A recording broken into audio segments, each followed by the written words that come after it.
Olá, terceirão! Nós vamos ter uma aula bem rápida hoje, mas muito importante, sobre o conceito de liberdade de expressão, tá? É uma aula pequena porque o material de vocês, principalmente no terceirão, ele se foca em trabalhar mais os conceitos, né, sociológicos, né? Aliás, é uma aula de sociologia, já vou avisando. E eles tentam trabalhar conceitos que vocês trabalharam ao longo de vários anos, de uma maneira cirúrgica, rápida, só para fazer aquela recordação, né, pro Enem e tudo mais. Apesar que a gente não tem muita noção de quando vai ser o Enem, nunca é demais vocês estudarem conceitos que vão favorecer vocês enquanto seres políticos. Afinal de contas, liberdade de expressão é a matéria substância básica de qualquer democracia, tá? E quando eu digo isso, é que se constrói democracias a partir de visões plurais. Não existe uma democracia de visão única. Para as pessoas que dizem que democracia é apenas o processo eleitoral e a partir daí o presidente ou a presidenta tem que impor a sua vontade ao povo, isso não é democracia, isso é ditadura, tá? Afinal de contas, a gente teve casos como Hitler, né, que foi eleito pelo seu povo. E nem por isso justifica tudo o que ele fez, né? Como queimar o parlamento, aplicar uma ditadura, abrir perseguição direta a grupos que eram contrários ao seu governo, reprimir e censurar qualquer liberdade de expressão que não exaltasse o Estado nazista e que não exaltasse esse nacionalismo criado por ele, tá? Então, esse conceito de liberdade de expressão é um conceito problemático em alguns pontos. Por quê? Porque em alguns pontos a gente vai ter uma certa dificuldade nessa discussão. E é uma dificuldade comum. Por quê? Primeiro, o que é liberdade de expressão? É quando você tem liberdade de se expressar, mas mais importante do que isso, a sua maneira de se expressar é ouvida. Parte da liberdade de expressão que as pessoas simplesmente esquecem é essa parte de voz, né? Que você tem que ter, que a gente chama tipo de uma voz política, né? Quando a sua voz política chega até o poder, que a gente pode chamar de liberdade de expressão. Quando esse poder negligencia, não ouve e não também compreende o que está sendo dito pelos seus cidadãos, vai ter um distanciamento muito grande. Então não é uma democracia. Outro exemplo básico aqui que eu posso dar sobre liberdade de expressão especificamente é quando as pessoas se manifestam, protestam, porque afinal de contas a maneira da gente expressar que a gente está insatisfeito politicamente não é só com palavras, é principalmente com atitudes também. Então, quando um povo se manifesta, quando um povo faz uma espécie de desobediência civil, existe uma mensagem desse povo para o líder. Se a manifestação está acontecendo, é porque o povo acredita ainda que esse líder sabe dialogar. Se a manifestação passa por uma espécie de desobediência civil, como a gente está vendo no caso do Missouri lá nos Estados Unidos, que acabou tomando uma dimensão nacional, aí a gente pode dizer com todas as letras, meus queridos, que o povo já percebeu que não é ouvido e a partir de agora vai partir para agressões mais pesadas contra esse Estado, contra essa elite política, muitas vezes econômica, né? E que sim, esse povo vai incendiar os prédios públicos, vai incendiar grandes lojas para poder ser ouvido. Chegou num ponto que o povo se cansou e está usando a desobediência civil para poder ser ouvido, tá? Qual é o ponto de ruptura entre um povo que quer ser ouvido, a desobediência civil, a manifestação e a expressão, né? Qual é o ponto que a gente pode dizer que ultrapassa esse limite? Quando a sua livre expressão acaba atingindo a liberdade do outro.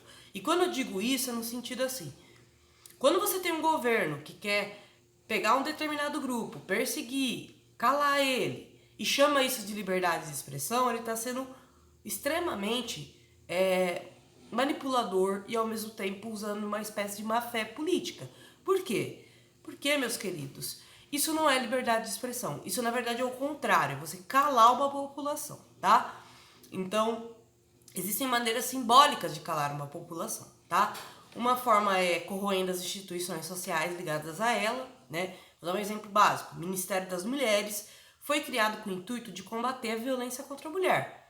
O Ministério das Mulheres simplesmente desapareceu e acabou virando uma coisa gigantesca que misturou o Ministério da Cultura, o Ministério da Família e dentre outras coisas aí no meio. Isso significa uma mensagem muito clara que essa causa das mulheres dessa luta contra a violência das mulheres é desimportante para o governo atual, né? Então, falar assim, não, mas eu estou usando a liberdade de expressão nos meus preceitos políticos. Ok. O problema não é você usar a sua liberdade de expressão. O problema é você calar as outras pessoas e chamar isso de liberdade de expressão, tá? Esse é um conceito liberal, mas os iluministas vão trabalhar isso como um conceito básico humano.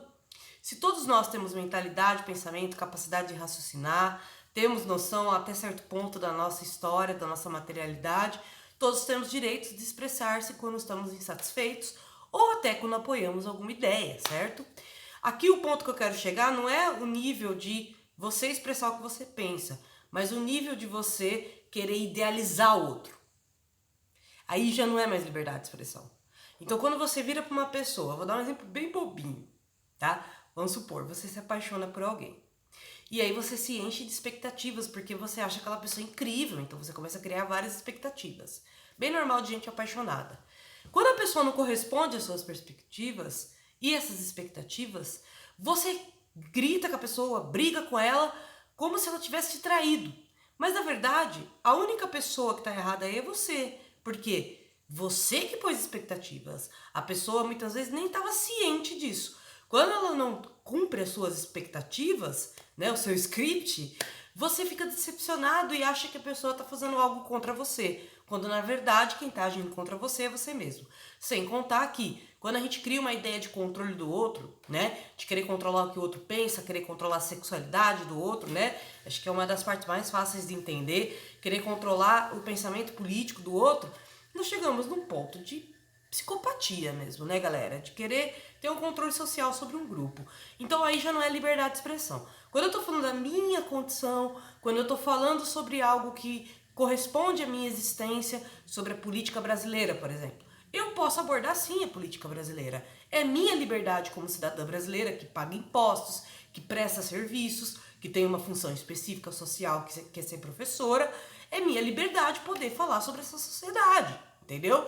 Se eu não tô atacando a sua liberdade, se eu não tô te obrigando a nada, isso não tem que te atingir. Não é porque a minha opinião é diferente da sua que isso vai te atingir. A não ser que a minha opinião seja uma opinião extremista, nível vamos exterminar todo mundo que é judeu, como aconteceu na Alemanha, tá? Como eu disse, existe uma diferença entre eu ter liberdade para expressar o meu pensamento político e eu querer ocultar a liberdade do outro, impor ao outro o mesmo pensamento que eu, tá?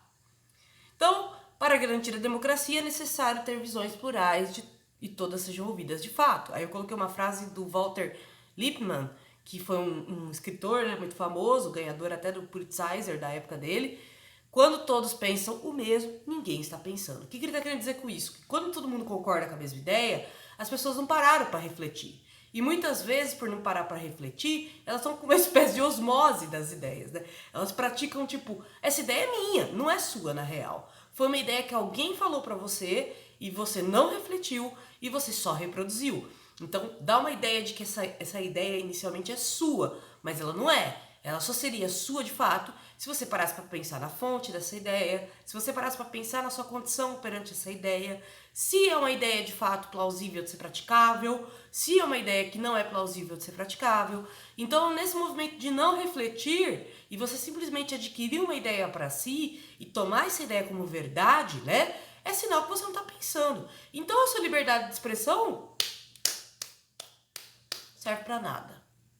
Porque você só está reproduzindo o que já está sendo feito, né? Então você ficar concordando cegamente com as medidas políticas, por exemplo, sem parar para pensar até que ponto aquilo vai te beneficiar, até que ponto não, você não está pensando, né? Você está agindo por osmose. Ou, como Nietzsche fala, né, na literatura dele, o ser humano adora copiar o comportamento do outro, né? Então, muitas vezes, dessa adoração de copiar o comportamento do outro, ele esquece do papel filosófico, que é refletir, pensar por si mesmo, né? Entender os próprios limites, inclusive entender os limites das próprias ideias, né? Encarar a si mesmo. Acho que uma coisa que a gente tem muito medo, e que eu até li um texto hoje da Viviane Mosé sobre isso, que eu achei fantástico, é encarar a si mesmo. Olhar no próprio reflexo, né? O que você realmente é. E não criar idealizações sobre isso, tá? Porque quando você idealiza muito a si mesmo, é muito fácil alguém te manipular. É só a pessoa dizer o que você idealizou sobre si mesmo, né? Se você se idealizou como uma pessoa incrível, que move tudo e que é realmente incontestável, que sempre tá certa, você vai se espelhar numa pessoa que age assim, né? Se você é uma pessoa que pensa por si mesmo, você não vai se espelhar em pessoas que são dessa maneira. Você vai se espelhar em pessoas que criaram suas próprias teses. Isso não significa que tem que ser algo totalmente novo, mas pode ser uma compilação de conhecimento, né? Pode ser que eu, como Mariana, estude várias teorias e a partir disso crie minha teoria. Isso não deixa de ser algo exclusivo, né? Então, por isso que a liberdade de expressão é um elemento essencial. Até porque, para uma democracia funcionar, as pessoas têm que estarem pensando, né? As pessoas têm que estarem se politizando, né? Rumando para a cidadania. Então, uma manifestação é antidemocrática? Não. Desobediência civil é antidemocrática? Não. Sabe qual que é o ato mais antidemocrático? Não ouvir o povo, tá? Isso sim é um ato antidemocrático, tá, meus queridos? Então, nesse caso é possível afirmar que existem limites da liberdade de expressão. Porém, o cuidado com isso é justamente para que não acabe se tornando uma questão como na ditadura e a censura. Então, existe um limite entre o você discordar e você querer proibir, né? Se você discorda de algo, mas aquilo realmente não é algo que vá mudar a sua vida para uma coisa extremamente negativa, algo que não vai alterar em nada, vou dar um exemplo. Tinha uma galera que estava querendo proibir o funk. Gente, é um gênero musical, o funk. Sendo um gênero musical, a gente não é obrigado a ouvir. A gente escolhe o que a gente quer ouvir. Ainda mais hoje em dia, que a gente não depende mais tanto das rádios. A gente tem 1000 plataformas aí para poder ouvir música, né? Dentre outras coisas. Então, pessoal, se a gente não é obrigado a ouvir aquela música, por que você quer proibir? Você só quer proibir porque você quer controlar o outro. Porque você vê no prazer do outro uma coisa que te deixa incomodado. Talvez por você não sentir mais esse mesmo prazer de ouvir uma música, de se dar liberdade de dançá-la, né? Então, ou a liberdade, né, na questão do funk, porque por mais que realmente tenham letras machistas no funk, como tem em todos os outros gêneros, né? Se vocês prestarem atenção e passar uma régua em todos os outros gêneros musical, tem sim letras machistas. É isso que a gente chama de um preconceito estrutural, quando ele está presente em tudo, né? Não dá pra você boicotar, vou boicotar o funk porque tem letra machista. Então boicota todos os outros estilos. Porque até nos estilos considerados mais eruditos vai ter machismo, né? Então, só porque é popular você quer proibir, né? Só porque é uma coisa que muita gente gosta de ouvir, você quer proibir. Ver o outro ouvindo essa música te incomoda por quê? Porque não é do seu gosto, mas você esperar que o outro tenha o mesmo gosto que você. Então, você não está buscando uma democracia, né? E aí é que eu falo, como que você quer proibir um negócio que não vai mudar em nada a sua vida? Sabe? Você não vai trazer essas pessoas que gostam de funk para dentro da sua casa, para admirar o seu incrível gosto musical. Pelo contrário, você vai gerar revolta, porque elas se divertiam com aquele estilo, né? É o tiro pela culatra, certo? Então, assim, nesse sentido, a gente tem que tomar cuidado com o que a gente chama de liberdade de expressão e censura. Censura seria esse comportamento de eu quero proibir o funk. Por quê? Porque eu quero censurar essas músicas. Mas por quê? Porque tem letras muito machistas. Puta, então vamos proibir o sertanejo raiz, o sertanejo universitário, o rock, vamos proibir a MPB, vamos proibir o axé, né? Vou dar exemplos de todos esses estilos que eu falei. Vamos lá, começando pelo axé. Tem uma música de axé que eles falam no refrão, é o bicho, vou te devorar, crocodilo eu sou. Vocês sabem que o crocodilo, na verdade, estupra, né? A fêmea. Pois é. Guns N' Roses, a música It's So Easy, começa com Axl Rose falando: eu vejo a sua irmã de 4 submissa a mim, pronta para ser abusada, basicamente. Vamos parar de ouvir rock por causa disso? Vamos parar de ouvir axé por causa disso? Vamos excluir todo gênero musical por causa disso? Ou então um exemplo de música caipira aí que realçam muito essa questão do machão, né? Do machão pegador. E das mulheres que são muitas vezes, ou mulher de programa, né? Porque existe dois tipos de mulher, a mulher, o amor perdido e a mulher de programa, né? Então, assim, não quer dizer que todas essas músicas sejam iguais. Sim, tem gêneros ali que às vezes pegam pesado, mas a gente não pode pensar em proibir esses gêneros, certo? Então, o que é liberdade de expressão, finalmente definindo? É quando eu expresso as minhas ideias.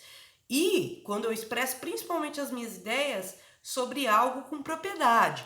Eu não estou falando de querer controlar o outro. Eu não estou falando de querer impor algo para o outro. Pelo contrário, eu estou impondo a minha liberdade. Eu não quero impor sobre o outro, eu quero impor sobre mim mesma, certo? Então é isso, meus queridos.